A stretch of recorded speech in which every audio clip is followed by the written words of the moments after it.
இந்த மனிதன் வெறும் காதினால் தான் இயேசுவை குறித்து கேட்டான்.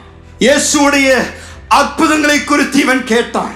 இந்த நசரேயனாகிய இயேசு எரிகோ வழியாக கடந்து வருகின்றார் என்று இவன் கேட்ட பொழுது அவன் அந்த ரோட்டரியில் இயேசு இந்த வழியாக வருவார் என்று அவன் அங்கே காத்து கொண்டிருந்த பொழுது நிச்சயமாவும் காதில் சப்தம் கேட்டிருக்கும்.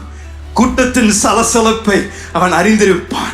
இயேசு அங்கே நடந்து போகின்றார் என்று அவன் அறிந்தவுடன் இந்த பர்த்திமை என்ன பண்ணானா, சத்தத்தை உயர்த்தி அவன் எல்லாரும் கேட்கும்படியாக அவன் சத்தத்தை உயர்த்தி இயேசுவை அழைக்க ஆரம்பிக்கின்றான். இயேசுவை கூப்பிட ஆரம்பிக்கின்றான். தாவீதின் குமாரனாகிய இயேசுவே, எனக்கு மனமிறங்கும் என்று அவன் இயேசுவை கூப்பிடுகின்றான். இதில் 2 காரியத்தை நம்ம கவனிக்கிறோம். ஒன்று, இவன் சத்தத்தை உயர்த்தி இயேசுவை அழைத்தவுடன் சுத்தி இருந்த ஜனங்கள் எல்லாரும் அவனை அமைதிப்படுத்தினார்கள். ஏய், சும்மா இருடா, ஏன் வாயை வைத்துக்கிட்டு சும்மா கத்திக்கிட்டு இருக்கிறேன், நீ பேசாம உன் வேலையை பார்த்துட்டு உட்கார்ந்து பிச்சை எடுறா அப்படின்னு பலர் அவங்களை பார்த்து பேசியிருப்பார்கள். அதான் வேதம் சொல்லுகின்றது. கூடியிருந்த ஜனங்கள் அவனை சபித்தார்கள்.